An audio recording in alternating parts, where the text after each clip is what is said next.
With the beginning of a new year often comes a higher minimum wage. One of the most powerful tools in isolved for this time of year is the employee analytics tool, and in particular, the employee salary/hourly rate list. This list provides an insight for employers to see which employees are currently under the minimum wage threshold.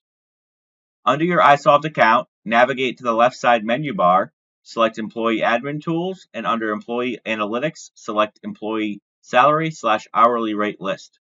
Under the Options drop-down menu, select Active Employees Paid Below Minimum Wage and click the Filter button. A list of your employees that are currently below minimum wage will populate. Within this menu, you can click into each employee individually and update their pay rate. Under the Employee Management menu, select Employee Pay and then Salary. Make any necessary updates to the employee's pay and then click Save.